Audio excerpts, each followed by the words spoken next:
Hola comunidad 100% fiscal. Hoy platicaremos de las mejores opciones de contratos con beneficios fiscales para tu negocio. Bienvenidos. Sí, buenos días a todos, buenos días a la asociación, buenos días a nuestros amigos invitados y que forman parte o no formen parte de la asociación. Hoy vamos a platicar de un tema, amigos, que constantemente exponemos a nuestros clientes, a nuestros socios que forman parte de los despachos asociados de nuestra firma y sobre todo a nuestros amigos empresarios, a los CEOs de las empresas, accionistas, que tienen una serie de situaciones en materia fiscal derivadas de que con las reformas de 2014, y aunque ya desde antes la autoridad utilizaba la figura de comprobación y cumplimiento de sus obligaciones fiscales contra los actos de acciones del contribuyente, utilizaba el contrato como un elemento para comprobar la operación. Hoy todavía me encuentro con muchos casos en los cuales el contador, el empresario me pregunta, una vez que la autoridad le hace una verificación del cumplimiento de sus obligaciones fiscales, oye, ¿por qué? ¿Para qué quieren los contratos, no? Oye, pues si mi tarea es fiscal, mi obligación es fiscal. Ya platicaremos sobre la necesidad de los contratos y que lejos de ser un perjuicio para el contribuyente, es un beneficio para comprobar sus obligaciones fiscales. Adelante, por favor. Entonces, nuestro tema se llama precisamente cómo vamos a tener, cuáles son las mejores opciones de contrato con beneficios fiscales. Y también, en el fondo, pues, cómo le voy a demostrar a la autoridad que llevé a cabo mi operación, pero al mismo tiempo cómo tengo un beneficio. Adelante, por favor, ya saben, nuestra plática se fundamenta en el artículo 197 y es porque tiene como fin darles a ustedes a conocer información. Adelante, por favor. Y descarguen, amigos, nuestro material, ya sea a través de nuestras redes de 100% fiscal o a través de la asociación. Con Mari, para llamar un mensajito y ahí les mandamos la información. En algunos equipos es pesada la información en cuanto a la conformación del equipo técnico. Si no, nos mandan un mensajito y con mucho gusto los enviamos vía correo. Adelante, por favor.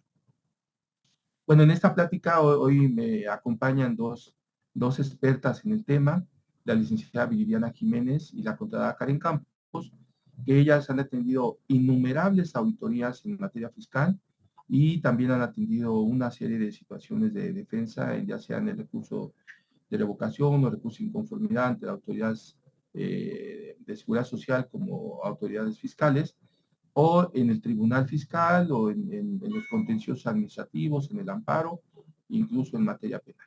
Adelante, por favor. Bueno, amigos, ¿cuál es nuestro tema? Nuestro principal tema es que platiquemos sobre qué son los contratos. Y esa es la pregunta básica que siempre tenemos en este tipo de pláticas.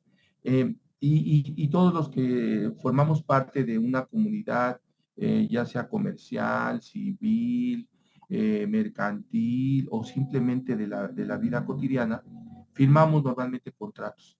Y el contrato lo que hace es respaldar una operación. En estricto sentido, un contrato en un lenguaje que no tenga que ver con el lenguaje jurídico ni contable, es un acuerdo entre dos personas o más, es un acuerdo de voluntades. Entonces, en ese contrato, lo que plasmamos es ese acuerdo de voluntades. Y entonces, aquí voy a hacer una diferencia para que quede claro a nuestros amigos que nos acompañan.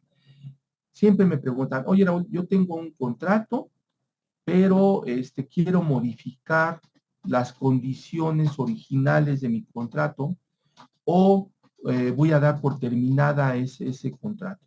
Entonces, ese elemento, ese documento que jurídicamente tratemos de explicarlo, no de un lenguaje jurídico, ese documento que modifica las condiciones o que concluye una relación comercial, mercantil, civil, lo denominamos en la práctica los abogados convenio.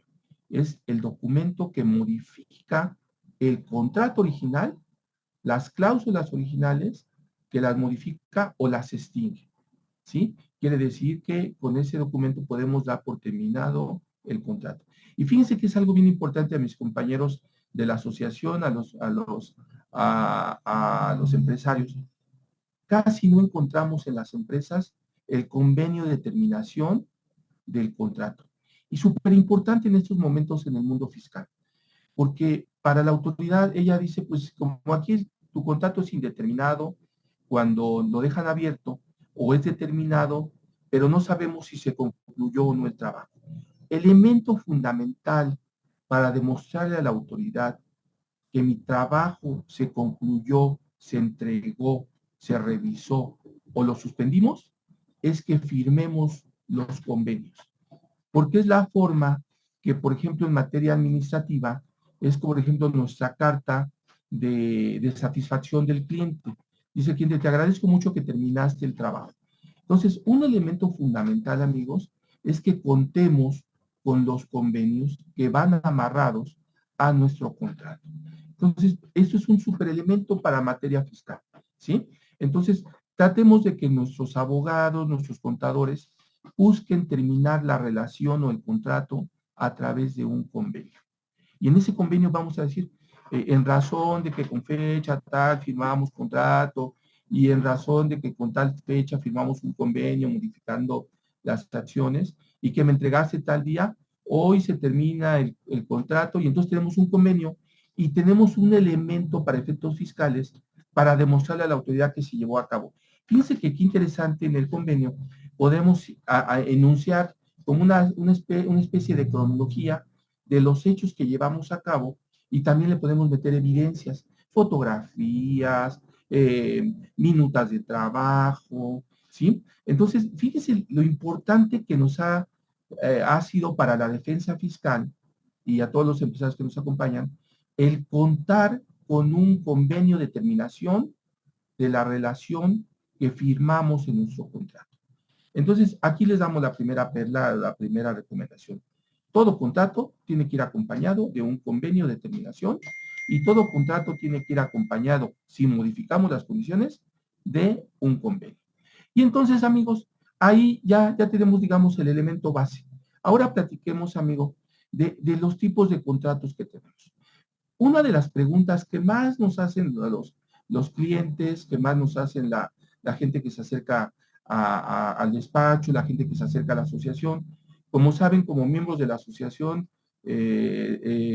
por nuestra voluntad damos asesoría de forma gratuita a los asociados. Y uno de los elementos fundamentales es que me preguntan, oye Raúl, ¿en qué momento yo tengo un contrato comercial? ¿En qué momento yo tengo un contrato mercantil? ¿En qué momento tengo un contrato civil? Y uno de los ejemplos que más sencillo les ponemos es, por ejemplo, que el contrato normalmente mercantil, y voy a hacer un esquema general, es cuando se compra o se vende mercancía o productos para que yo las vuelva a revender o las vuelva a comercializar, ¿sí? Porque por eso es mercantil y la llevamos a cabo entre personas que nos dedicamos o se dedican al comercio, a la producción, a la generación de servicios y que vende su servicio para que otro lo vuelva a comercializar. En un ejemplo general, no específico, ¿no? Y un contrato civil es cuando ya esa mercancía o esa terminación ya se va a dar por concluida, ¿sí? Y también ese es el primer elemento. Pero también tenemos elementos de nuestros regímenes fiscales en materia fiscal.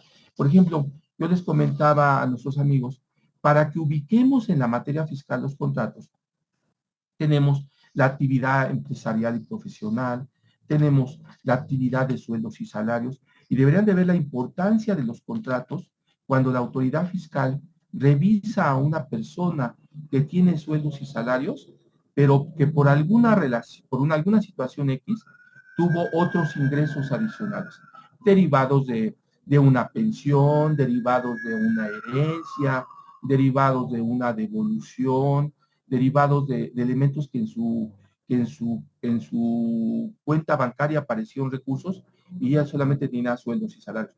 Y también hay que considerar que hay gente que tiene sueldos y salarios verdaderamente elevados, ¿no? Pero que tienen que ver realmente con su relación comercial. También tenemos la importancia del contrato en el régimen de incorporación fiscal. ¿Por qué? Porque ahí tenemos un límite de ingresos, ¿no? Y tenemos, aunque no presenta declaración anual, salvo en algunos casos presentamos declaración anual en el régimen de incorporación fiscal, los contratos son determinantes en las revisiones de la auditoría. Y luego tenemos también esas revisiones por parte de la autoridad en los reciclos, y los reciclos como elementos, pues necesitan del contrato para ver si llevó a cabo la operación. ¿Sí? Aquí tenemos una serie de elementos que tienen que ver con las deducciones. Y amigos, luego tenemos, y este es lo de moda, fíjense que hay y ya la platicaremos con Andrea, con la tendencia mundial que tenemos ahorita en el despacho, y lo hemos tenido en muchísimas empresas, de cómo se ha disparado el mundo de las empresas dedicadas a la comercialización electrónica, ¿sí? Ya no solamente los clientes que tenemos simplemente que abrieron una tiendita por la vía electrónica y empezaron a comercializar productos, sino que derivado de ese servicio, ahora tenemos empresas que estamos atendiendo que, por ejemplo, se dedican a entregar el producto de la persona que lo comercializó. Hay una tendencia internacional y hay una tendencia nacional de un mundo que se ha disparado, el asunto que tenemos es que no hay contratos. Y ahí tenemos un tipo de contrato que se llama adhesivo, en el cual las personas no necesitan firmar un contrato en cada operación, sino que yo me adhiero a ese contrato. Y deberían de ver la importancia de esos contratos porque la autoridad ya comenzó a revisar de forma muy fuerte a todos nuestros principales clientes que se dedican a la plataforma tecnológica por el número de ingresos que generan. Y también fíjense qué interesante, el problema que tenemos ahorita con el dólar, que nos va a pegar en la declaración del ejercicio, toda la pérdida que ha tenido la autoridad fiscal de recaudación del IVA, ¿sí? Porque al caer el precio, el tipo de cambio con el dólar, cayeron las recaudaciones en materia de comercio exterior. Y luego, amigos, tenemos los reciclos persona moral. Y resulta que la autoridad lo primero que me dice, dame los contratos, ¿no? ¿Sí? O la más general, nuestros contratos para régimen general de personas morales. ¿Y por qué la autoridad nos pide los contratos? Y me dicen los clientes, ¿en dónde está esa información? ¿En dónde está esa obligación? Pues en el reglamento del Código Fiscal de la Federación dice que forman parte de la contabilidad los contratos, al igual que las balanzas, que la contabilidad, que las chequeras, que las cuentas bancarias, que los inventarios, que los almacenes. Entonces, el elemento que le da la autoridad, el hecho de contar con los contratos, está en el código, porque también está en el Código de Comercio, está en el Código Mercantil, y el Código Civil hace referencia de forma indirecta a los elementos que van a demostrar las operaciones. Entonces, los contratos son fundamentales. Aunque también recuerden que tenemos contratos de palabra que no necesariamente los tenemos que firmar. Si que llegamos a un convenio, a una plática y decimos, yo te voy a comercializar esto y hay un testigo o hay un elemento indiciario, cuando vamos a los tribunales, pues el elemento es que el contrato no necesariamente, en algunos casos, necesita estar firmado. Entonces, amigos, tenemos en ese mundo en ese mundo fiscal, tenemos que los contratos van a determinar diferentes obligaciones. Otra pregunta que me hacen normalmente, que nos hacen comúnmente nuestros amigos empresarios, o CEOs de las empresas, o personas físicas que se dedican a la actividad empresarial, o simplemente un asalariado, un médico. Normalmente los médicos ahí es un tema que platicaremos después. Hemos tenido una tormenta de revisiones a médicos. ¿Qué nos dice la autoridad? La autoridad le pide al contribuyente el contrato para que demuestre la operación, ¿sí? Y ahorita voy a explicar por qué lo va a pedir. Pero la autoridad no puede evaluar y calificar tu contrato. No puede calificar el contrato. Hay jurisprudencia, hay tesis que le dicen a la autoridad fiscal, pues tú no puedes decir al contribuyente que le faltó la cláusula de intereses o que le faltó la cláusula de extremidad. Ahí ya está evaluando el contrato la autoridad. Y esa evaluación por parte de la autoridad ha sido causa de nulidad en tribunales de la determinación de los créditos fiscales. ¿Por qué? Porque la autoridad no tenía facultades para evaluar el contrato. Pero la autoridad sí tiene facultades para que del contrato obtenga información de la operación que estamos llevando a cabo. En el contrato, ¿qué elementos tiene nuestro contrato? Nuestro contrato tiene elementos en el que identificamos a las partes. Esos elementos ahorita los quiero manejar en un lenguaje más sencillo para que no haya temas los que no son contadores ni abogados, a nuestros amigos ingenieros, a nuestros amigos arquitectos, a nuestros amigos médicos. El contrato va a tener todos los datos con que la autoridad va a identificar una operación.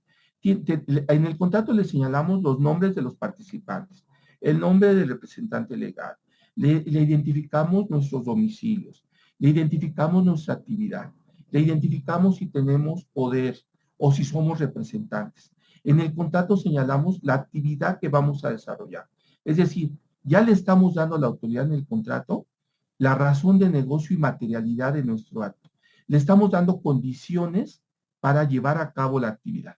Le estamos diciendo fechas de entrega, le estamos diciendo alcances de la actividad en la que estamos llegando a un acuerdo. Le estamos diciendo qué pasa si no me entregas, qué pasa si sí te entrego, qué pasa, porque acuérdense que también tenemos contratos de hacer y no hacer, ¿eh? Acuérdense que este es otro elemento importante. Le estamos diciendo en el contrato todos los elementos con los cuales la autoridad va a tener los elementos para poder determinar si la operación que llevamos a cabo tiene dos funciones. Una, determinar el crédito fiscal que la autoridad está comprobando, determinar que la actividad fiscal la llevamos a cabo, o dos, va a determinar la autoridad cómo calcular el impuesto de que esta persona en el mundo mercantil o en el mundo civil tendría que cumplir. Y por lo tanto, les digo, los contratos tienen que estar súper bien hechos para que nuestro contribuyente, nuestro cliente, nuestro jefe de empresa, nuestro CEO de empresa pueda enfrentar esas revisiones de forma correcta. Nuestro empresario pueda darle a la autoridad los elementos de cómo va a evaluar o calificar la actividad que lleva a cabo. No tiene más elementos. Por eso, cuando la autoridad revisa los contratos para efectos 69, la autoridad se extralimita en sus facultades y son elementos de nulidad. Por eso les digo, ¿qué hay en el contrato? Elementos para que la autoridad se vaya al otro elemento con el cual va a comparar. ¿Con qué elemento lo va a comparar la autoridad? Con nuestro CFDI. Y entonces en nuestro CFDI, a lo mejor nuestro CFDI dice una cosa o describe una acción. Y digo cosa porque así se determina en la materia de contratos, la cosa, ¿sí? Entonces ahí tenemos que ir comprendiendo el lenguaje de los contratos. Entonces, cuando la autoridad, nosotros en la primera etapa le dimos a la autoridad un CFDI y en el CFDI estamos describiendo una actividad, pero resulta que la actividad que describimos en el CFDI no corresponde con la del contrato. Y entonces por eso la autoridad, cuando tiene el CFDI, ¿qué nos describe? Nos describe la actividad económica, contiene información de la acción que estamos llevando a cabo, contiene el periodo que estamos llevando a cabo, contiene el precio de la actividad, contiene si esa actividad lleva una retención o no lleva una retención, si esa actividad lleva IVA o si está exenta. Entonces la autoridad dice, bueno, pues yo aquí tengo un CFDI que me dice que está haciendo esta situación, pero yo cómo sé que efectivamente se trata de esa actividad. Y les voy a decir que hemos tenido casos, y mi compañero y socio Humberto Urrutia de toda la vida me dice, oye Raúl, pues aquí resulta que la actividad, resulta que tenemos un saldo a favor, ¿no? Pues sí, porque la autoridad al evaluar, nuestro cliente estuvo pagando mal. Y entonces a lo mejor no hay que verlo nada más de forma contraproducente, sino hasta a lo mejor hasta forma positiva. Y entonces, en ese mundo que tenemos en materia fiscal, tenemos que entonces el contrato sirve para que la autoridad compruebe la actividad que le estamos llevando a cabo. Ya platicamos a lo mejor en el mundo diferente de que cuando el CFDI ampara operaciones inexistentes o ampara operaciones simuladas, y hay que tener cuidado porque estamos hablando de dos cosas, operaciones simuladas y operaciones inexistentes, tenemos otro tipo de problema, porque tenemos un CFDI que a lo mejor el CFDI está solo ahí en el mundo, pero no tiene un contrato. ¿Y la autoridad para qué quiere el contrato? Para identificar a las personas que emitieron ese CFDI, para identificar si esas personas a las que me dieron el CFDI existen en la realidad y que no se trata de una operación simulada.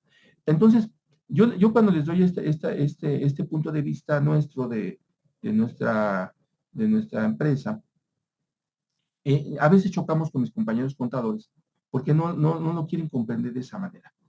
Entonces, nosotros tenemos que ir a la misma sintonía que la autoridad va revisando para saber qué quiere y también nosotros demostrarle lo que quiere, claro, dentro de las disposiciones normativas correspondientes. Entonces, amigos, ese es el mundo general del contrato y para qué lo queremos, ¿no? Ahora, tenemos contratos típicos, ¿sí?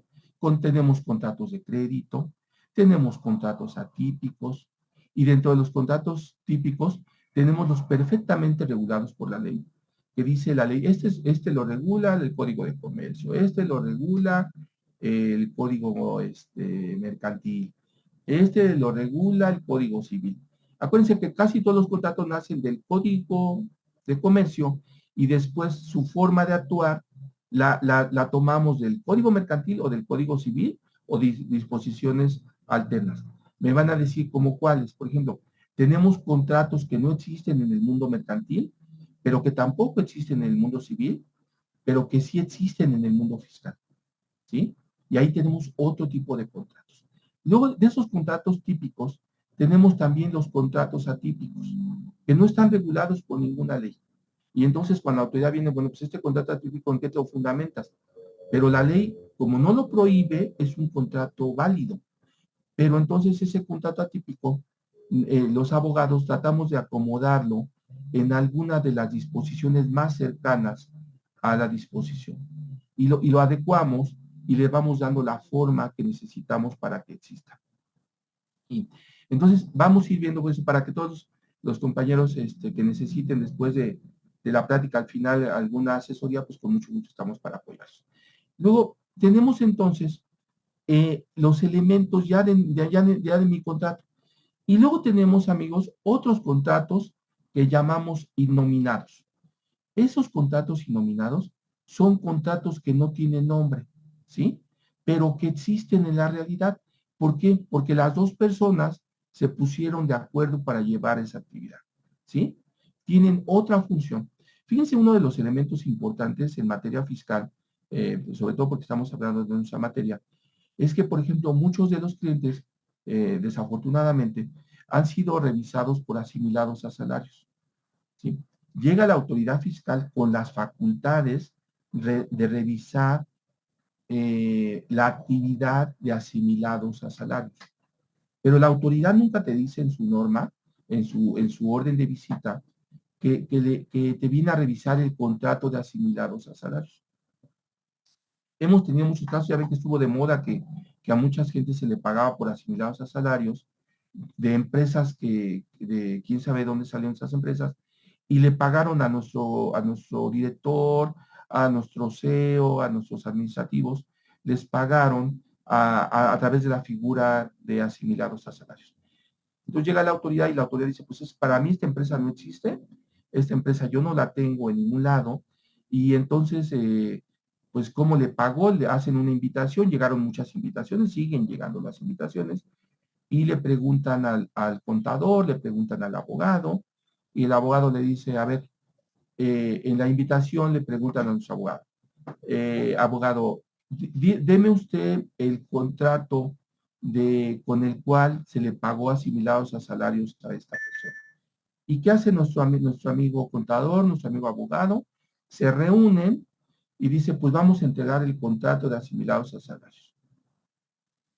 Y llevan el contrato de asimilados a salarios a la autoridad fiscal, que bueno que sea todavía la local de alguna de las locales del SAT, pero cuando ha habido la invitación a través de la Procuraduría Fiscal o la Fiscalía General de la República, ahí van con su contrato de asimilados. Y entonces en el contrato de asimilados, ellos rellenan la información y le ponen el nombre del contratante, el nombre del contratista, el domicilio de la persona, le dan datos a la autoridad en un contrato que no tiene. La autoridad dice, ok, perfecto. Entonces, usted dice que le pagaron con este mecanismo. ¿Qué actividad realizó? En el contrato dice una actividad que quedó muy abierta, pero tampoco nuestra persona cumple con los requisitos para prestar ese servicio y lo estamos plasmando en el contrato. ¿Qué más tenemos en ese contrato? Pues en ese contrato le decimos a la autoridad que es un contrato de asimilados a salarios. Pero la sorpresa es que acuérdense que la autoridad fiscal también es parte ofendida en las disposiciones fiscales en materia ya de penal, olvídense de administrativa. Y dice la autoridad, pues qué bueno que nos declaró que usted le pagaron con asimilado, ya nos dio todos los datos, pues esa empresa no la encontramos. Pues nada más le quiero decir, y lo han señalado, que los contratos de asimilados salarios no existen. No existen los contratos de asimilados salarios. Para efectos, dice la norma, que yo te voy a pagar, ¿sí? Bajo la figura de asimilados a salarios. Es una figura fiscal, no es una figura mercantil ni civil. Y entonces, pues ya tenemos al cliente en un problemota, al asesor en un problemota, porque en materia no existen esos contratos. Porque lo que existe es la forma de pago de esa percepción a través de la figura fiscal de asimilados a salarios. A lo mejor le estoy pagando por un servicio profesional, le estoy pagando por hacerme un trabajo, una modificación, pero ese es el trabajo que está en el mundo mercantil y civil. La forma de pago es la que se asimila a salarios. Y entonces quiero ubicarlos en la importancia de tener un contrato. Entonces, ese elemento me va a llevar a la tipicidad comercial, ¿no? En esa tipicidad comercial, pues tiene que haber todos los elementos con el cual vamos a defender a nuestra empresa, le vamos a dar los elementos de defensa fiscal. Y luego me extraña porque llegamos a algunas revisiones o algunos juicios de nulidad y tenemos unos contratos de 80, 90 páginas, pero que no tienen la verdadera materialidad o razón de negocio. O luego tenemos contratitos de 2 hojas, que son una obra de arte, ¿no? Que tienen todos los elementos con los que la autoridad va a evaluar. O simplemente no tiene nada. ¿Sí? Pero todo contrato debe de tener esos elementos que yo les digo que la autoridad va a necesitar para evaluar nuestra actividad económica. Que yo les decía, ¿qué tenemos, amigos?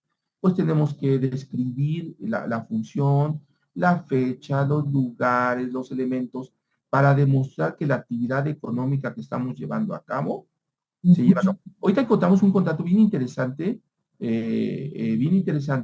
de una empresa maquiladora que ella en sus anexos señala. Y en el anexo 5 se señalan los domicilios de las empresas en las cuales estamos constituidos. Y en el anexo 6 se señalan los vehículos, la relación de vehículos y placas con los cuales trasladamos mercancía. Y en el anexo 7 se va a estar enviando el anexo 7 en forma mensual, en el que contiene los nombres de nuestros comisionistas, de nuestros vendedores, ¿sí? Entonces tienen un supercontrato para que la actividad no cuestione y la autoridad no cuestione la actividad económica. Oye, eso está fuera del mundo fiscal. Sí está fuera del mundo fiscal, pero es el elemento que le está permitiendo a la autoridad evaluar y también le está permitiendo a nuestro cliente que no sea sujeto de revisiones más allá de lo que las propias disposiciones me señalan. Ahora, qué bueno que llegué a este punto. Luego muchos clientes me dicen, oye, Raúl, yo no estoy dispuesto a pagar la certificación de cada contrato que haga yo al notario público, ¿sí? Es que es carísimo, es que me cuesta mucho. Bueno, hay otras figuras, conocemos muchas figuras para que ustedes también ahorren esos costos. Y les voy a dar una nada más por encimita, pero que la pueden apuntar. Es la jurisdicción voluntaria. Y simplemente les voy a decir que yo le aviso a la autoridad a través de otra autoridad que tengo un contrato y que le pido a la autoridad que le notifique a esta persona que me pague en tal domicilio. Pues ese documento ya no lo selló la autoridad, no voy a entrar en detalles, me lo selló la autoridad, tengo ahí una fecha cierta Y con esa fecha cierta, cuando hemos atendido las visitas, pues es la validez de un tercero que es una autoridad que le está dando derecho público, y con eso le demuestro que efectivamente yo tuve esa acción. Entonces yo le estoy dando una fecha cierta, porque no hay reglas que diga que tenga que ser ante notario público o ante fedatario público. Simplemente me dice que debe de tener elementos fundamentales. Acuérdense esa tesis que teníamos hace 2 años, 3 años, que dejó de ser válida con el cambio de época en la Suprema Corte, y entonces ahí tenemos ya que esa tesis dejó de tener validez, pero sin embargo tenemos que demostrarle a la autoridad que sí llevamos a cabo esa acción, y la autoridad en realidad no le interesa que la hayas llevado en esa fecha o no. A la autoridad lo que le interesa es que esa acción que le estoy describiendo, sí la acordé en ese momento. ¿Sí me explicó? Bueno, y luego tenemos contratos que la autoridad busca o que denomina que tienen que llevar un elemento adicional en la función, y que necesitan una garantía. Y tenemos un montón de contratos con garantías. Tenemos un montón de contratos con garantía que no necesariamente tiene que ser una fianza. Que la misma disposición normativa me dice, hay otras formas de garantizar, y si ustedes se van al código cuando tenemos un embargo del cliente o una garantía, hay otras figuras que están en la ley y que no son costosas, porque la misma norma las permite. Esos contratos, a lo mejor tenemos el contrato y tenemos un contrato adicional para garantizar la prestación del servicio o la recepción de un servicio. Normalmente esos contratos los llamamos de arras, y lo han escuchado muchísimas veces, que se utilizan en el mundo civil para el caso de matrimonio. Ya platicaremos del contrato de matrimonio, porque también es un contrato. Entonces, cuando tenemos un contrato con garantía, lo llamamos contrato de arras, ¿sí? ¿Y qué hacemos? Pues hay otras formas de garantizar y que tienen un contrato. Por ejemplo, un pagaré. Pero llega a la autoridad y usted le entregan un pagaré para comprobar que hicieron un préstamo o un mutuo, y ya platicará ahorita la licenciada Viridiana y la licenciada Karen sobre estos temas, y entregan un pagaré. Pues el pagaré no tiene ningún sentido, ninguna razón, ninguna validez para efectos contables, fiscales, comerciales, mercantiles, si no va acompañado de un contrato. Porque en el contrato vienen las reglas que dicen por qué tengo ese pagaré. Entonces, cuando vamos a los juicios de carácter civil por este tipo de situaciones de carácter mercantil, pues encontramos que el pagaré pues, es un elemento autónomo que no tiene los elementos adicionales para llevar a cabo una defensa o recuperar su crédito. ¿Sí? Además, Bueno, ¿qué sirven? ¿Sí, Teresa? Ok. Entonces tenemos también bueno, continúa. Sí, gracias. Tenemos con los elementos del contrato. Los elementos del contrato nos van a dar elementos que nos van a permitir también garantizar la operación ante terceros, pero también va a ser mi elemento de defensa en materia fiscal, ¿sí? Porque llega la autoridad y me dice, bueno, pues está muy bien lo que tú me dices, pero pues yo no tengo un elemento que me demuestre lo que tú me estás señalando. Entonces, el contrato es una forma también de protección de la empresa. Y de protección de la empresa, y olvídense yo les digo, ahorita me salgo del mundo mercantil, del mundo civil, del mundo fiscal. Es el elemento de defensa. Me dicen los contribuyentes, me dicen los amigos, los clientes, oye, Raúl, es que me están rechazando mi contrato. Y vamos, lo revisamos, nos sentamos con ellos, me siento con el abogado, me siento con el consejo de administración, me siento con el empresario, y efectivamente yo empiezo a leer el contrato con ellos y les pregunto cosas. Oye, ¿en qué fecha llevaron a cabo la operación? Me dice el 17 de junio, y este contrato es del 18 de agosto, ¿no? Oye, ¿en qué actividad realizaron? Pues le dimos este servicio. Oye, ¿me puedes indicar en qué parte del contrato se señala esto? Pues no hay. Entonces, el contrato, amigos, para materia fiscal es nuestra primer elemento de contención de las obligaciones que le vamos a demostrar a la autoridad. Entonces, ¿qué se tiene que señalar? Alguien decía, un amigo mío especialista en la materia de contratos, pues decía, pues lo que cosechas es lo que Lo que siembras es lo que cosechas. Entonces, a lo mejor muy fuerte su frase cuando él habla de contratos, pero yo creo que esa es la realidad, ¿no?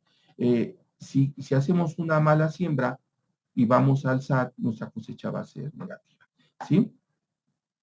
Hay contratos que son renunciables, hay contratos que son irrenunciables. Eh, por ejemplo, también hay contratos unilaterales y bilaterales. Por ejemplo, el contrato unilateral, y ahí hay diferencias en la materia en cuanto a la disposición, pero yo les digo a los clientes, a los amigos, que por cierto vamos a dar una plática sobre testamentos en una semana. eh, Cuando haces un contrato, es un contrato unilateral entre tú y tus posibles clientes o beneficiarios. Es un contrato unilateral. Adelante, por favor. ¿Sí? Bueno, entonces, también los contratos, amigos, yo les decía, esos contratos para efectos de materia fiscal deben de tener también condiciones de suspensión. Y me dicen, oye, Raúl, ¿para qué quiero un contrato de suspensión o un contrato de nulidad o un contrato que detenga la acción? ¿Por qué? Porque en materia fiscal me ha pasado mucho que los clientes firman un contrato de arrendamiento, por ejemplo, y emiten el CFDI. Y entonces la autoridad, pues aquí la obligación nació en el momento que tú le emitiste el CFDI y el contrato dice, pues corre efectos a partir de esta fecha. Y aún no le entregan el bien, y aún no le entregan el bien inmueble, porque está en modificaciones, todavía estaba en una situación que el anterior persona que ocupaba el bien no se lo entregó, o no tenía luz y habían acordado situaciones.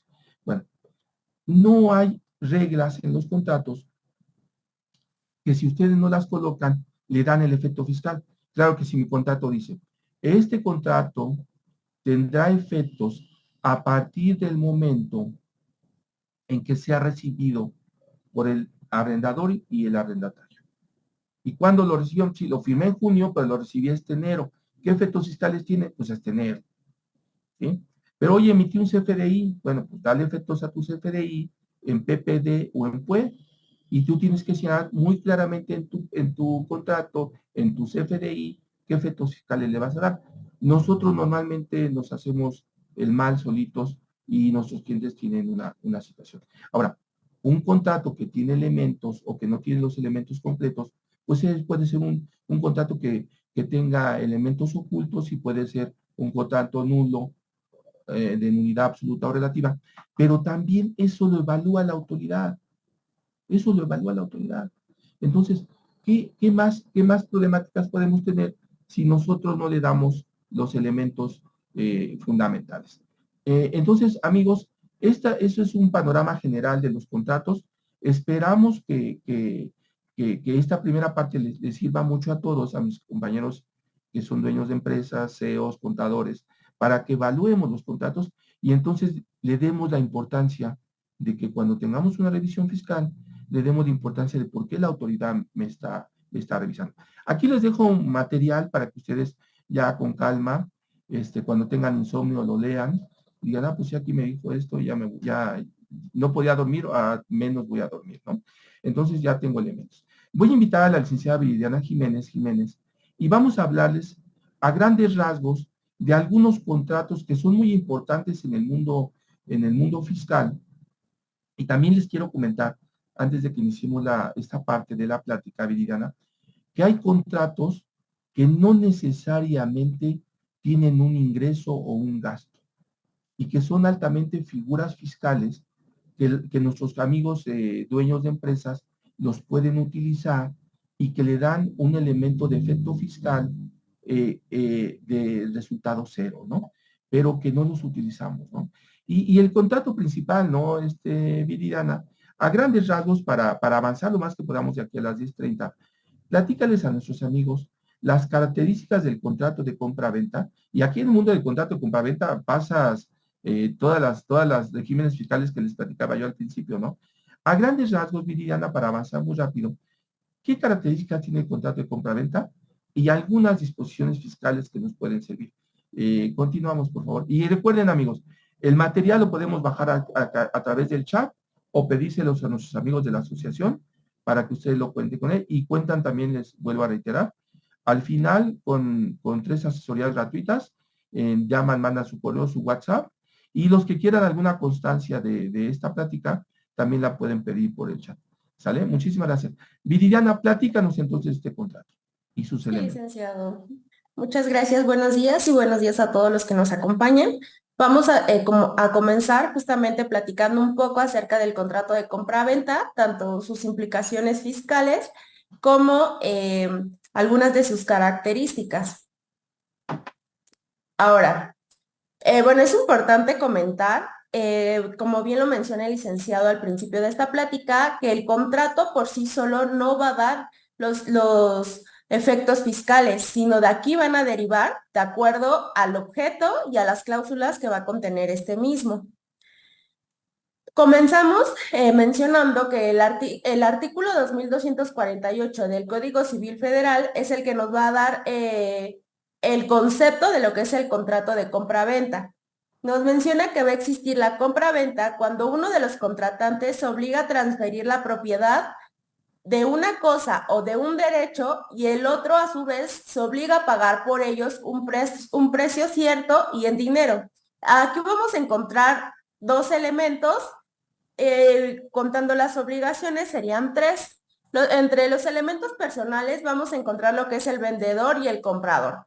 El vendedor va a ser quien va a otorgar la cosa o el derecho y el comprador quien va a pagar por un precio cierto. Entre sus elementos reales de este contrato vamos a encontrar la cosa y el precio pactado. Y dentro de sus obligaciones, para el vendedor va a ser la entrega de la cosa o el derecho y para el comprador el pago pactado. La siguiente, por favor. Ahora vámonos a los efectos fiscales que va a tener el contraer un contrato de compraventa.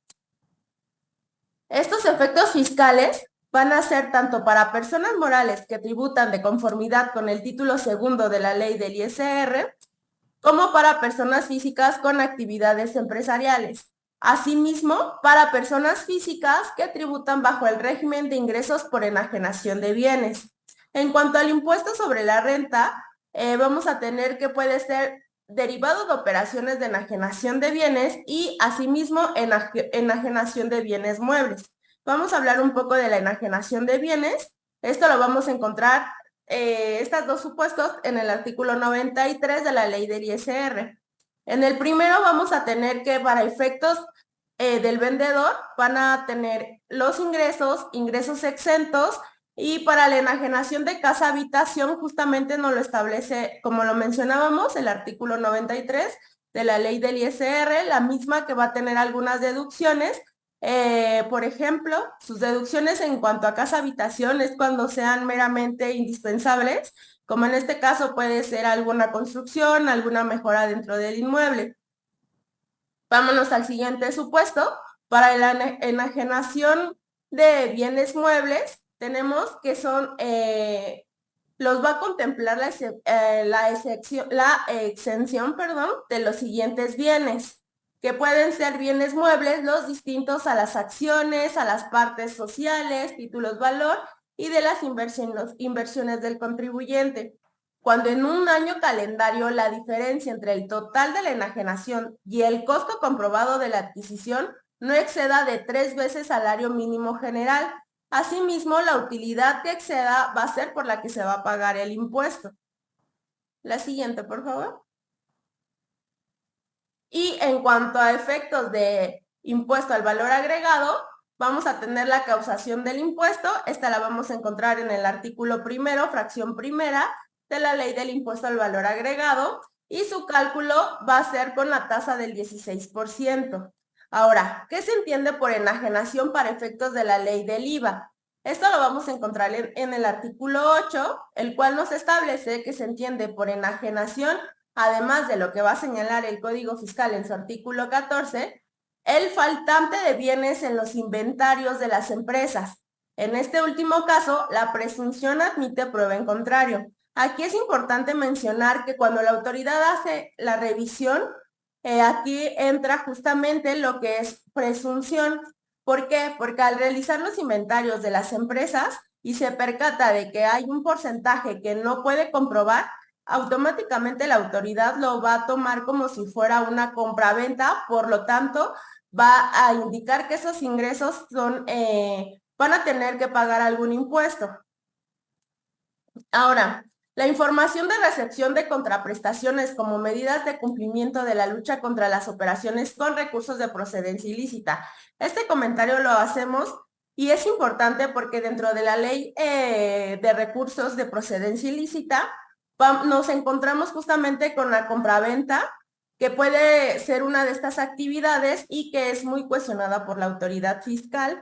Y por siguiente, por las demás autoridades va a ser investigada y se va a solicitar la información correspondiente cuando se trate de este tipo de contratos. No sé si hasta aquí tenga algún comentario, licenciado. Sí, Diana, fíjate que qué interesante en lo que le digo a nuestros amigos, porque luego la empresa, por ejemplo, compra un bien o un terreno o una casa y ellos tienen un contrato. Normalmente a nuestro amigo cliente, a nuestro amigo contribuyente, ellos quieren comprar una casa o una maquinaria, sobre todo una casa, ¿no? Un bien inmueble. Y dice, pues a mí no me interesa voy a ver cuánto voy a pagar el inmueble, y llegan a una negociación con el vendedor y dice, pues esta casa está bien bonita, ¿no? Y yo la quiero comprar. Y llegan a alguna, tuvimos un cliente en estos días que quiere comprar unas bodegas y una casa, ¿no? Y dice, yo tengo tanto para comprarlo y está perfecto, ¿no? Ya hizo sus cuentas y ya llega con nosotros y nos dice, ¿cómo ves? Voy a hacer esto y ya lo estoy ya diciendo, chécame si están mis obligaciones, cómo estoy fiscalmente y todo perfecto. Yo estás perfectamente bien. Nada más que te comento que tienes que pagar impuestos, ¿no?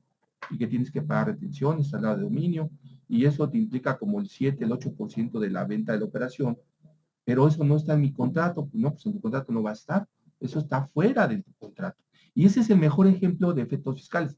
Pero también, Viridiana, lo que tú señalas, ¿no? Compro una casa habitación y dice, llegan y también dicen, es que voy a pagar un mundo de impuestos, ¿no? Y la sorpresa, ¿no? Que también tienes algunos beneficios que te da la materia fiscal y que no conocemos. Voy a invitar al ingeniero y al contador Raúl para que acompañe a Viridiana en esta parte de la plática, en el sentido de que, por ejemplo, esto que dice Viridiana, Raúl, de que tienen beneficios por ejemplo, la renta de casa de habitación, ¿sí? Ahorita, Grace, te comentamos si quieres al final, porque también hay una tabla que está en la ley del impuesto sobre la renta, que también te puede hacer una presuntiva de ingresos la autoridad, ¿sí? O te puede tirar tus deducciones por ese porcentaje faltante en el inventario. A ver, Raúl, platícales a nuestros amigos en este ejemplo del contrato de compra-venta. Por ejemplo, ¿qué beneficios tiene el hecho de que tenga yo un contrato y con qué elementos adicionales puedo obtener ese beneficio siempre y cuando mi contrato esté muy bien hecho, ¿no, Raúl? Bueno, efectivamente en esta parte, por ejemplo, en la venta de casa habitación hay que recordar que tenemos un beneficio exento de 700,000 UDIs que viene contenido pues, en el reglamento del impuesto sobre la renta. Obviamente esta facilidad que tenemos solo se puede utilizar una vez cada 5 años. ¿Cuál es el beneficio de tener un contrato de compraventa? Que con el contrato de compraventa estamos comprobando la fecha de que efectivamente lo estoy realizando cada 5 años, que efectivamente lo que estoy vendiendo es mi casa habitación, porque ese es el beneficio de las 700,000 UDIs, que lo que estoy vendiendo es mi casa habitación para poder adquirir un bien igual o un bien mejor. Entonces, por eso el contrato en este caso amarra lo que es la parte que cobija a este beneficio de las 700,000 UDIs. Obviamente, aparte del contrato, viene acompañado de la documentación como la credencial o la documentación que acredita la personalidad de la persona, donde viene de venir señalada la dirección que va a venir vinculada con tu domicilio, que esa va a ser la forma de relacionarlo y pues meterlo en el contrato. Y obviamente señalar en el contrato que lo que estoy vendiendo es una casa habitación. ¿Por qué? Porque cuando llegue la escrituración, se va a señalar que el inmueble que se está vendiendo es una casa habitación para que el mismo notario a la hora de que avise que se está realizando una enajenación, efectivamente se pueda realizar este beneficio de las 700,000 UDIs. ¿Sí? ¿Y a cuánto equivale ahorita esas 700,000 UDIs, Raúl? Ahorita está aproximadamente en unos 5.400.000 pesos. Bueno, en estos días. Ahorita no ha fluctuado tanto, estaba el UDI en 7.84 aproximadamente, entonces este es ahorita el monto que tenemos en cuestión de UDIs. Sí, eso es bien importante porque imagínate, dice el cliente, oye, es mi casa habitación, la estoy comprando, la estoy comercializando y la voy a vender en 5 millones, pues estamos dentro del margen, ¿no? Y va a tener un súper beneficio. Pero el notario te va a pedir, el notario que te va a decir que le demuestres, para efectos del notario, que le demuestres que si era tu casa habitación, que le demuestres que tienes el comprobante de domicilio o la identificación, o que pagaste el predial y está tu nombre, pero luego resulta, pues sí es tu casa, pero el predial nunca lo cambié a mi nombre, no tengo una identificación que yo vivía ahí, no tengo correspondencia, pero sí tengo otros elementos, ¿no? Entonces los tengo que plasmar en mi contrato. Entonces hemos sacado muchos asuntos así para obtener el beneficio a través del contrato, ¿no? Porque demostramos, incluso hemos tenido que llevar a declarar gente para que diga, pues sí, aquí ellos tienen 25 años viviendo, porque la escuela de los niños está a 2 cuadras, porque tiene su negocio, y tiene el negocio ahí, no está su nombre, ¿no? Pero me refiero al negocio afuera, porque estoy diciendo, porque también tenemos otra práctica, ¿no, Raúl? Ahí en el contrato de bienes inmuebles, tenemos que el negocio no forma parte a la hora del avalúo por parte del notario, no forma parte de la exención de la parte de la casa, ¿no? Pero bien, ahorita le vamos a platicar a nuestra amiga un poquito más adelante sobre la parte opcional, porque es un tema bien importante cuando veamos un contrato muy en especial. Adelante, Viviana. Entonces, pues es bien interesante este contrato, ¿no? Porque también demuestra, fíjense que tenemos muchos casos en que el contribuyente vendió su casa y no se la pagaron con transferencia bancaria, ¿no? Y entonces llega el SAT y le dice, pues aquí hay una presuntiva de ingresos y me pagas, ¿no?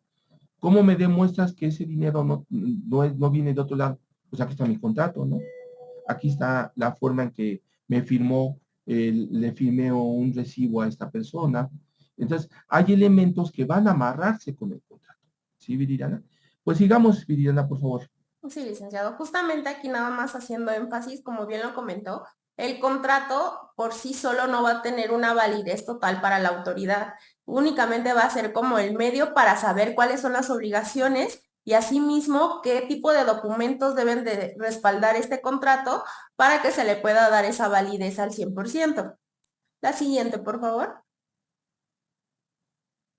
Ahora vamos a hablar un poco del contrato de permuta, que este contrato es muy importante y tiene algunas peculiaridades que vamos a estar observando.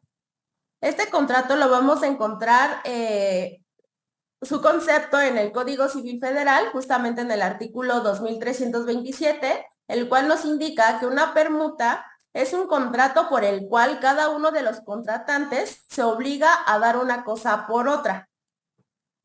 Aquí es como un poco, bueno, vamos a ver más características para poderles explicar más a fondo.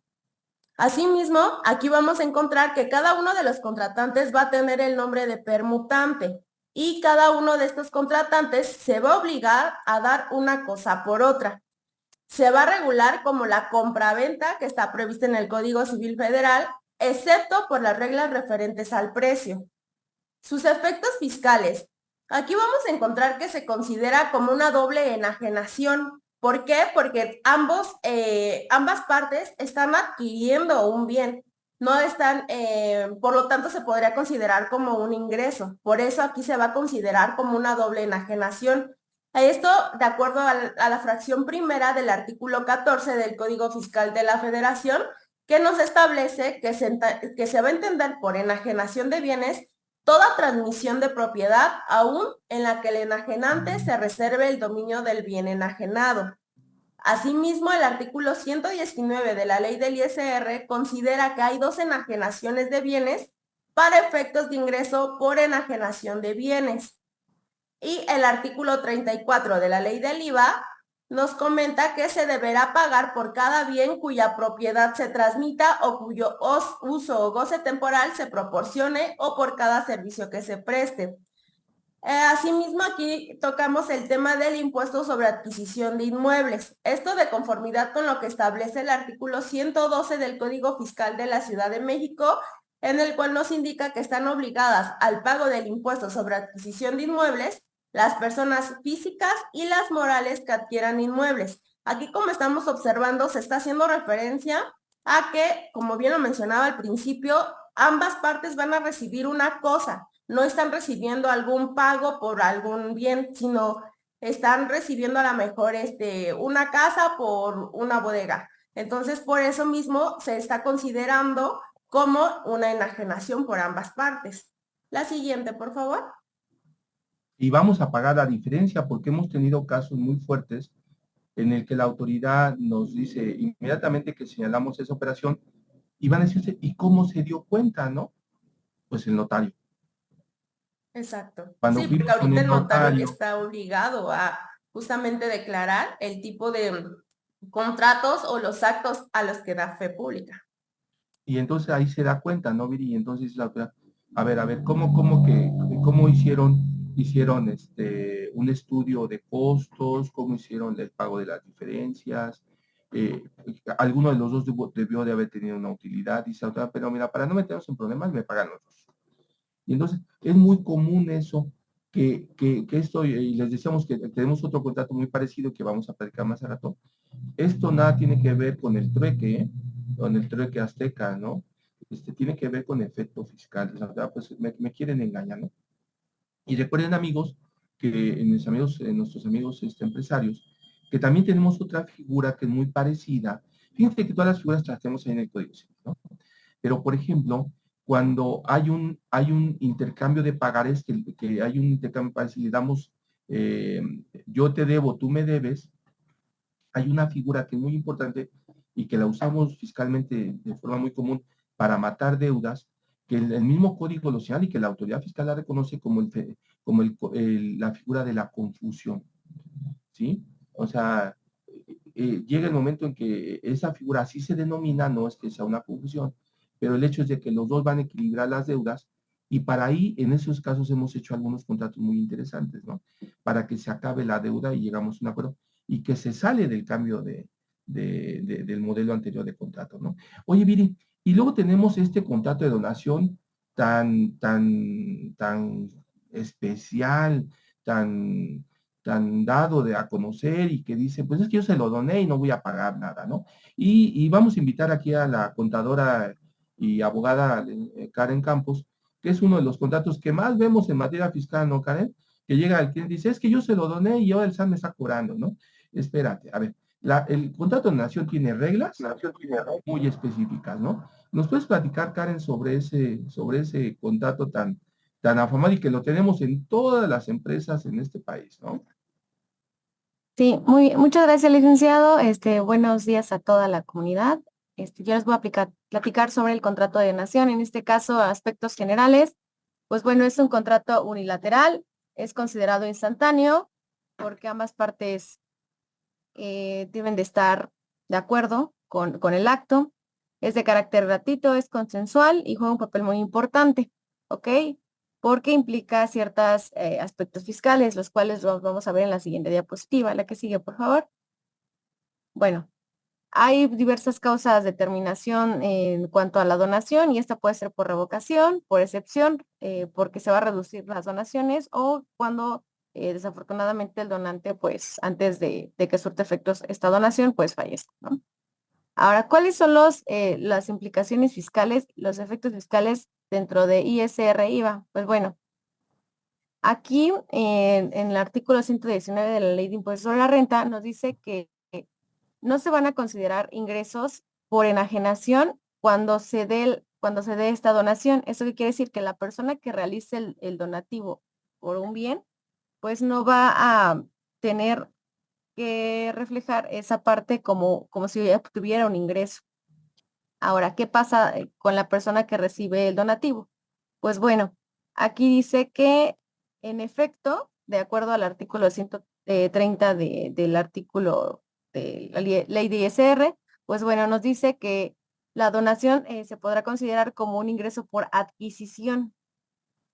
siempre y cuando pues esta sea una persona física que reciban en los términos del 130 que en este artículo nos habla sobre las donaciones. ¿Ok? Bueno, ahora, ¿qué pasa con el IVA? Recordemos que son dos impuestos pues diferentes y en el IVA, en el artículo 8 específicamente, pues bueno, nos dice que para la parte que dona, pues no se considerará como una enajenación, por ende no tendrá causación del IVA, salvo se realicen para las empresas, los cuales se consideran un donativo no deducible. Ahora, ¿qué pasa aquí con el impuesto al valor agregado? Hay una parte de exentos. En la parte de exentos, en el artículo 93, fracción 23, pues nos dice que específicamente para esto no va a ser motivo o va a ser una parte exenta cuando este donativo se realice entre cónyuges. Esto quiere decir también cuando se realice en línea recta, tanto ascendentes como descendentes. Y bueno, también estos donativos pues podrán ser en efectivo, siempre y cuando obviamente no excedan de 3 veces el salario mínimo general del área geográfica del contribuyente elevado al año en los términos de ley. ¿Esto qué quiere decir? Que bueno, asimismo, ¿qué implica fiscalmente? Pues bueno, tenemos un ingreso exento, sí, y lo demás que no se considere exento de acuerdo al excedente, pues se va a tener que pagar impuesto por lo que resulte, ¿no? Aquí, licenciado, no sé si quiere agregar algo. Sí, fíjate que qué interesante, ¿no? Porque luego muchos clientes me dicen, es que le doné yo a mis hijos acciones, le doné a mi hijo, le doné una maquinaria, un equipo, pero la ley protege al donante porque también está la persona que va a recibir de forma infiel, ¿no? Entonces, por ejemplo, puedes revocar la donación, ¿no? Pero también, siempre y cuando sea entre ascendentes y descendentes, pues esta donación va a ser gratuita, ¿no? Ok, eso que comentaba ahorita nuestra amiga de las acciones es lo que platicábamos al principio, platicaba Viridiana. ¿En qué disposición señala en la ley de impuesto sobre la renta que esas acciones son gratuitas, ¿no? Que no tienen efecto fiscal, porque la misma ley de impuesto sobre la renta lo señala. Ahorita lo podemos regresar al material, pero en un momento, pero seguimos adelante. Entonces, yo le puedo donar a ciertas personas bienes siempre y cuando el costo sea menor a 3 salarios mínimos, ¿no? Entonces, esa información lo tenemos que tener bien clara en un contrato, ¿sí? Por ejemplo, aquí tienen que tener, hace poco tuvimos un amigo, un cliente que nos comentaba, oye, Raúl, ¿qué hago con las rifas, no? ¿O qué hago con los obsequios que le doy a mis clientes? ¿O qué hago con mis promociones? Allí hay toda una disposición, la licenciada Brenda en el despacho ha trabajado este tema mucho con los clientes, porque ahí tenemos que cumplir disposiciones tanto de Profeco como de la Secretaría de Gobernación, ¿no? Pero si es abajo de los 3 salarios mínimos y es promoción, pues va gratuito, ¿no? Y además la ley no me dice hasta cuántos puedo regalar, ¿no? Dice hasta 3 salarios mínimos, pero no me dice el monto. Entonces ahí hay una figura fiscal que tenemos que hacer. Pero también la autoridad, Karen, ha limitado que para no pagar para no donarlo, para no venderlo, yo le puedo dar a mi hijo en forma ascendente y descendente, le puedo dar el bien, pero luego el hijo se lo quiere dar a otra persona que es descendente. Entonces la autoridad va limitando hasta qué movimientos tenemos, ¿no, Karen? Hay que tener mucho cuidado en donación, ¿sí? Bueno, seguimos adelante para que veamos otros ejemplos, ¿no, Karen? Sí, claro. Sí, sí, Lico, que continuemos. Y otro contrato, Karen, que para efectos fiscales, porque parece bien fácil, ¿no? Para efectos fiscales. Nuestros compañeros, yo como contador me regreso, le quito la camiseta de abogado y me pongo la de contador. Mis compañeros contadores son muy dados a decirle al cliente, pues hazte un contrato de mutuo, hazte un contrato de comodato, hazte un contrato de donación. Y a veces no alcanzamos a ver el efecto fiscal. Y este contrato, Karen, pues este contrato de mutuo, pues es un contrato de préstamo en efectos mercantiles, ¿no? Pero, ¿quién sí se puede prestar entre mutuo ¿Qué características tiene el contrato de mutuo? ¿Y por qué es tan cuestionado por la autoridad, Karen? ¿Qué elementos? Porque tiene efectos fiscales, ¿no? Tiene efectos de razón de Sí, negocio, de materialidad, tiene efectos notariales, tiene efectos de fedatario público. Platícale a nuestros amigos, a los empresarios, a los contadores, ¿qué debemos de cuidar? Primero, platícales qué es un contrato de mutuo y su efecto fiscal. ok. Sí, bueno, ahora para este contrato de mutuo, pues bueno, intervienen dos partes, el mutuante y el mutuario. El mutuante es la persona que transfiere o presta el bien y el mutuario es quien lo recibe. Y bueno, aquí tenemos una serie de aspectos generales de la naturaleza del contrato. Sin embargo, nosotros nos vamos a enfocar a los aspectos fiscales y las implicaciones que esto conlleva. La que sigue, por favor. Bueno, para este caso existen dos modalidades del contrato de mutuo, el simple y con interés. El simple únicamente se obliga a la persona que recibe en este caso la mayoría es por préstamo, se puede decir en palabras o en términos generales. Únicamente la persona que recibe el dinero se obliga a restituir el préstamo tal cual a la persona que lo realizó. En este caso, el efecto fiscal, pues viene en el Código Fiscal de la Federación, el artículo 59, fracción 3, donde nos habla de la presunción de ingresos. Y ahorita les voy a platicar por qué. Voy a platicar primero también del préstamo de mutuo con interés, porque aquí, en este caso, la persona que recibe que presta el dinero, el efectivo, en este caso, sí va a recibir una pequeña, pues sí va a poner un interés de por medio por el préstamo que se realizó. Entonces, ¿cuál es el impuesto? ¿Cuál es la implicación fiscal? Primero para las empresas o para las personas físicas.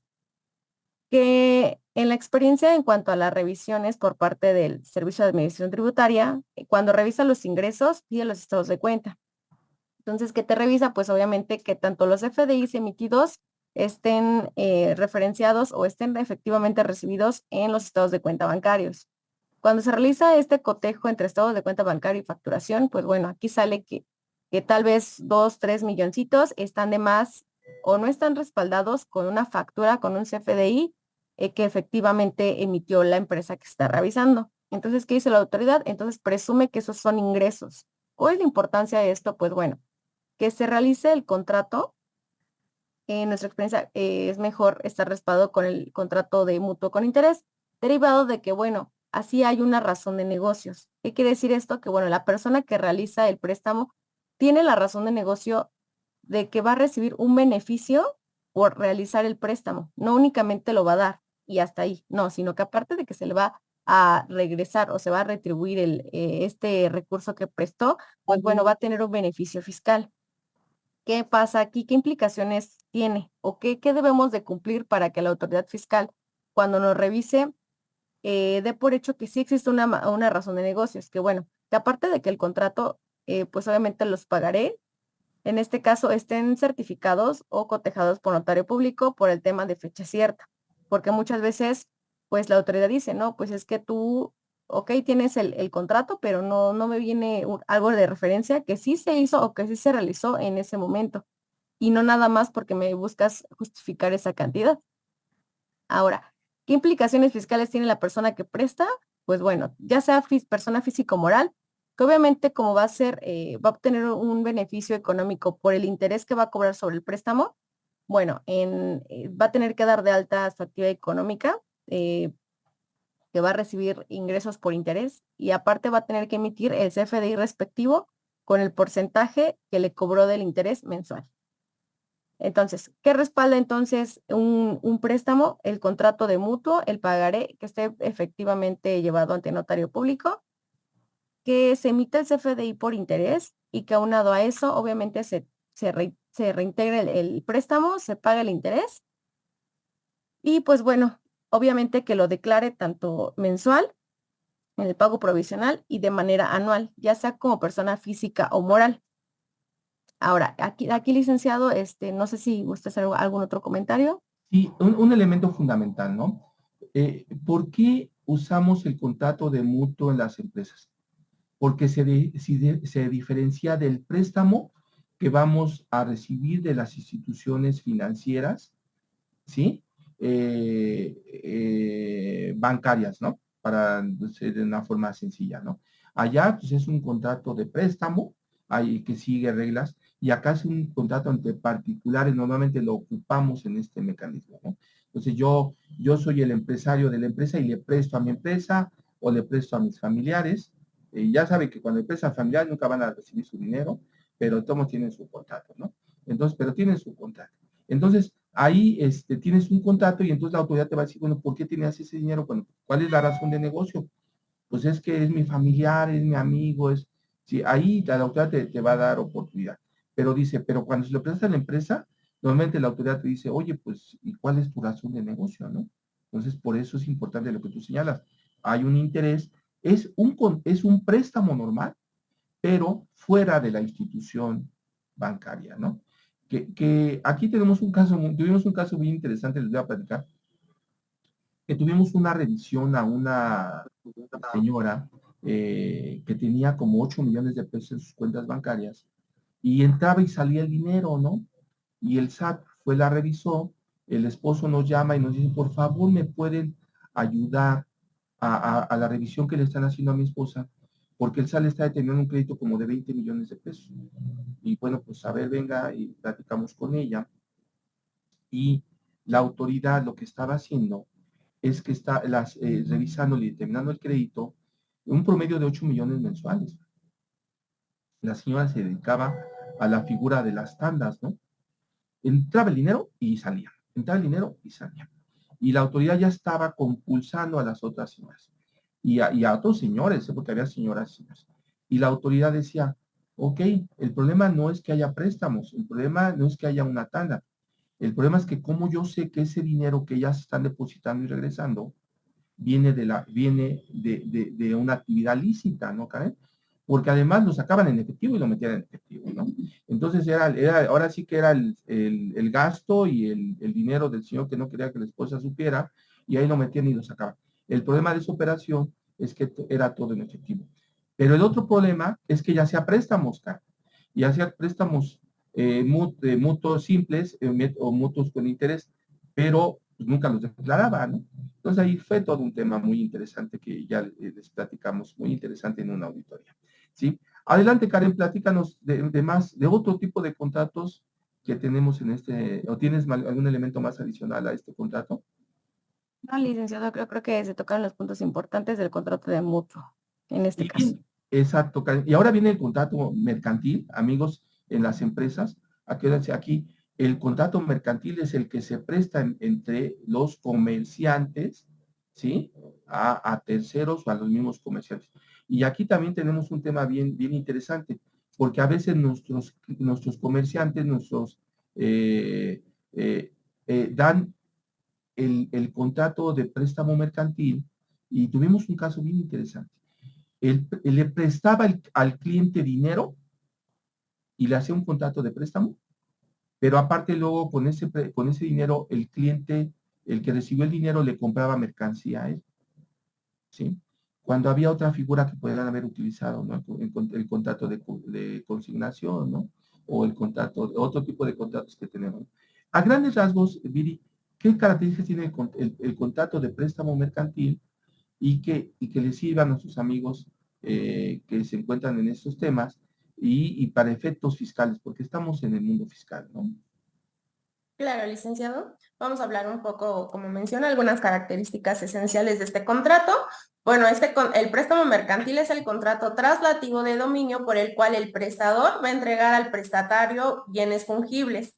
Esto con la obligación de que el prestatario restituya otro tanto de la misma especie y calidad.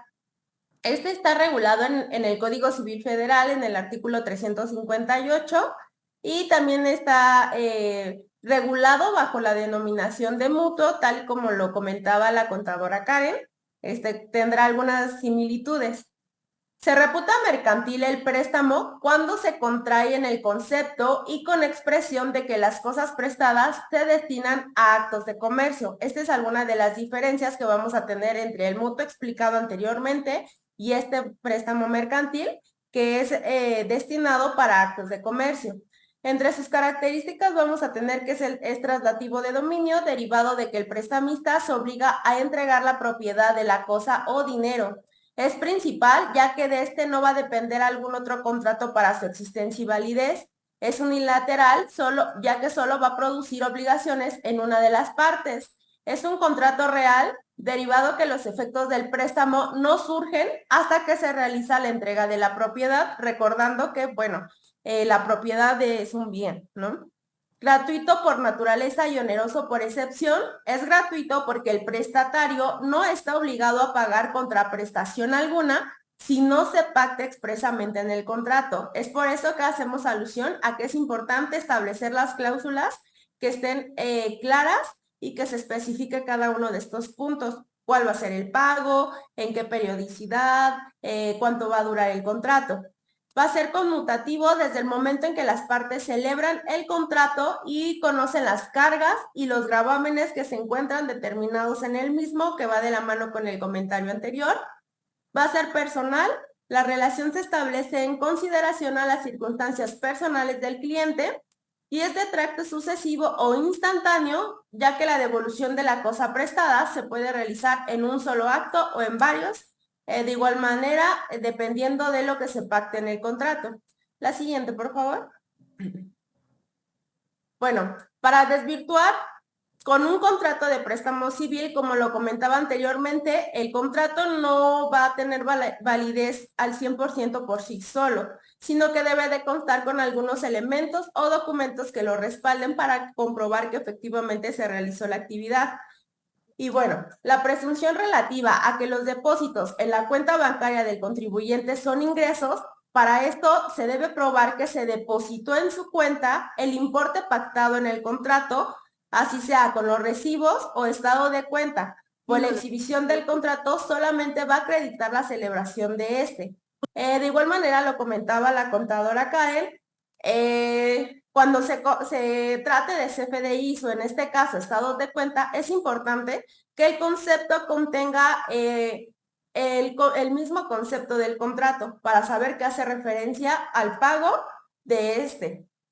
Ahora, dentro de estos elementos vamos a tener que contar con su registro contable, su comprobante del traspaso bancario o ficha de depósito, así como el estado de cuenta que lo va a soportar, el contrato de préstamo o de mutuo con fecha cierta. Esta fecha cierta nos referimos a que debe ser ratificado ante fedatario público o al menos en copia certificada con la fecha muy cercana al momento en que es firmado.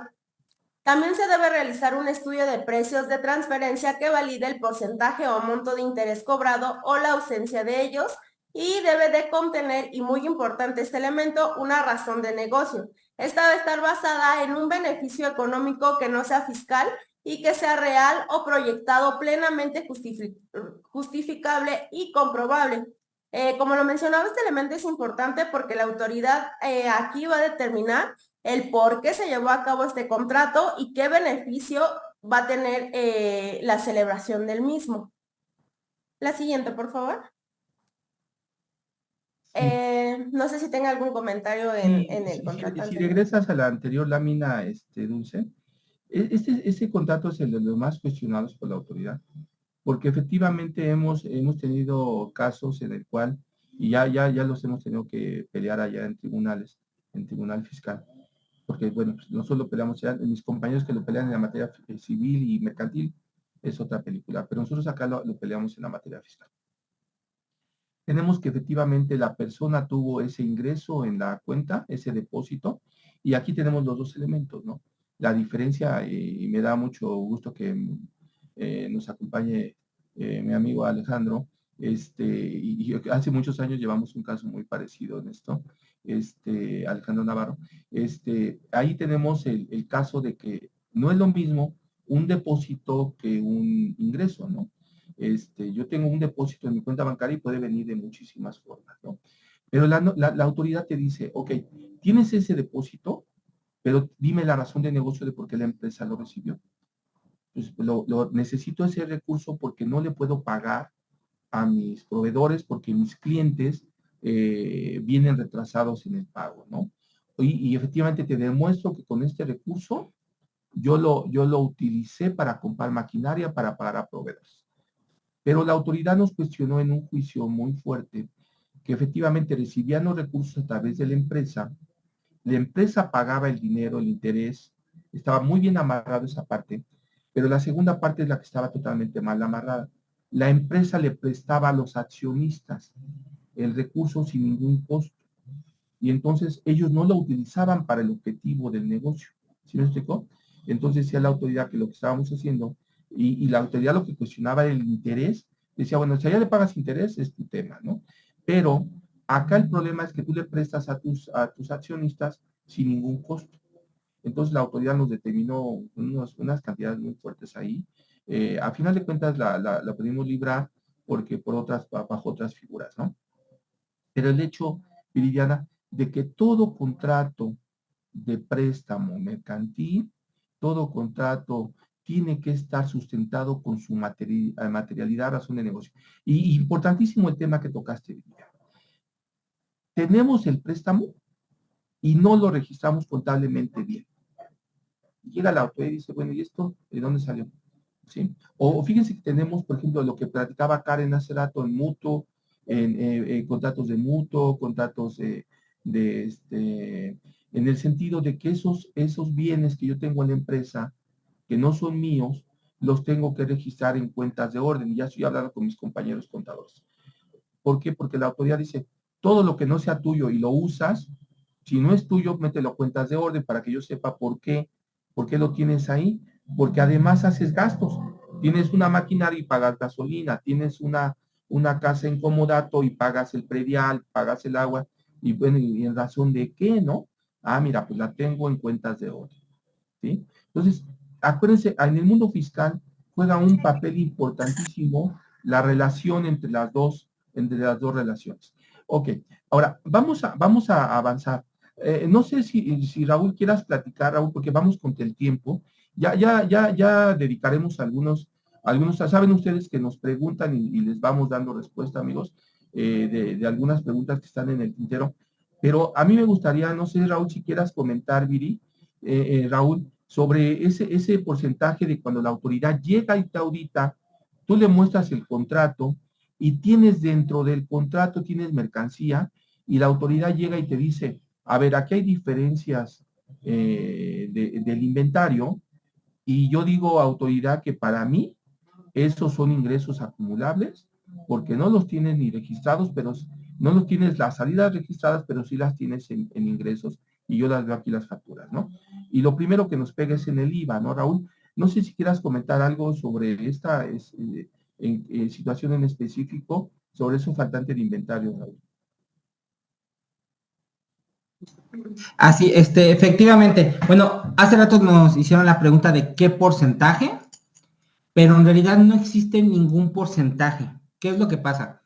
La autoridad, con la información que entregamos en las declaraciones, pues presume que tienes un faltante de inventario y que fue enajenado, por lo tanto no le has pagado el impuesto correspondiente. ¿Tú cómo puedes señalar que tienes esa pérdida de inventario? En contabilidad, cuando se lleva el inventario, y lo hemos visto con algunas empresas por parte de la asociación, llevan las cuentas que dicen inventario perdido por caso fortuito. ¿Por qué? Porque hubo un accidente y en el transporte se perdió. Lo tienen señalado en contabilidad y tienen los elementos que lo señalan.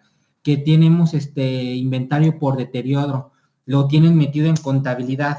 ¿Qué más se hace? Haces un inventario dependiendo el tipo de inventariado que tú hayas elegido en tu método, el de costeo, el especializado, el que tú hayas elegido y que te estés realizando mes con mes.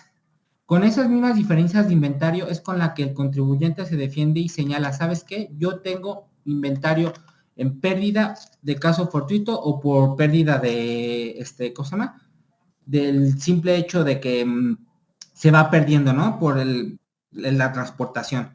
Entonces, cuando tú tienes los elementos para demostrar que ese inventario que falta fue por esa situación, pues la autoridad no te tiene el por qué señalar que ese inventario ya fue enajenado. Sin embargo, cuando ves las diferencias y uno en contabilidad no tiene los elementos para poder demostrar que fue pérdida o que fue deterioro o fue cualquier otra situación, entonces la autoridad lo presume y pues efectivamente llegan esas problemáticas de lo de la enajenación de inventario. ¿Por qué? Porque a veces, en muchas situaciones, no hay ese control dentro de las empresas. Exacto. Entonces no hay un porcentaje, más bien es meter esto en contabilidad. Sí, y bueno, y aunque la autoridad de pronto te saca ahí un criterio interno, ¿no? Que si es arriba del 3%, te voy a determinar. Pero en efecto, hay diferencias de inventario y la autoridad te dice, para mí son ventas. Bueno, claro, Otro, sí, no, otro de los elementos con los que lo defienden mucho, en el caso, por ejemplo, de fábricas, es con la destrucción fiscal. ¿Qué pasa? A lo mejor tú tienes un inventario obsoleto y ya no lo necesitas y no lo señalaste en contabilidad, pero tienes el elemento de un contrato con alguna de estas empresas de destrucción fiscal en el que lo llevaste a disponer, se destruyó.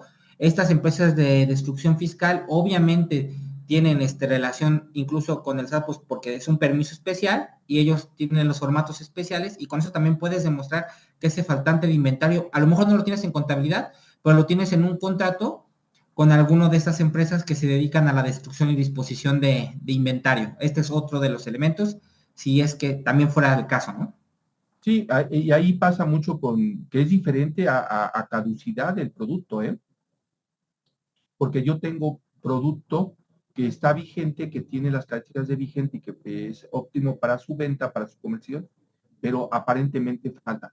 Eso le falta mucho a las empresas porque, por ejemplo, tienen mucho las empresas que llega el SAT, te revisa y le dicen al SAT, pues es que me robaron la mercancía, ¿no? Bueno, ¿y dónde está tu acta de robo, no?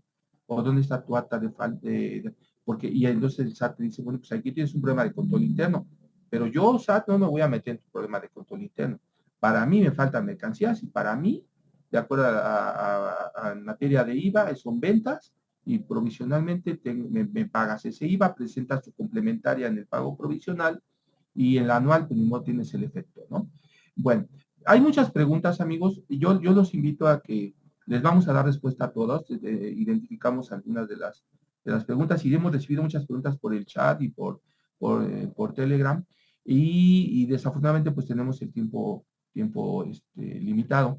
Pero les dejamos aquí el material. Hay mucho material muy interesante de los contratos. Hay muchas figuras de contratos que desconocemos, pero lo más importante de nuestra plática es darles nuestro punto de vista de por qué son importantes los contratos para efectos de la autoridad fiscal. Ahí van a ver el contrato de mandato, el contrato de depósito, que ahí el contrato pues, es una belleza para garantías, el contrato de asociación, el contrato de asociación en participación, el contrato de sociedad, el contrato de fianza y cómo lo podemos sustituir a través de una prenda. Entonces, aquí les dejamos muchísimos contratos que son interesantes que ustedes los conozcan. El de transporte, que es un contrato mercantil puro, ¿no? O sea, ahí es otra situación. Los contratos atípicos. Bueno, les dejamos el material, ¿sí? Y luego los contratos, amigos, de comisionista, de los contratos en consignación, ¿sí? Ya tendremos tiempo para platicar, pero saben que a través de la asociación y a través de nuestras redes, con mucho gusto pueden hacernos las preguntas que tenemos, somos parte de la asociación.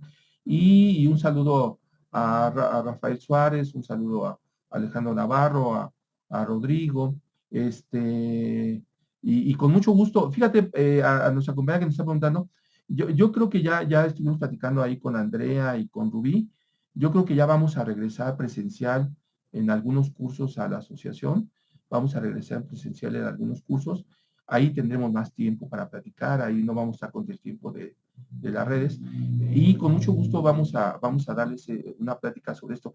Y los invitamos a nuestro curso de sucesión testamentaria. Es un curso que es muy interesante.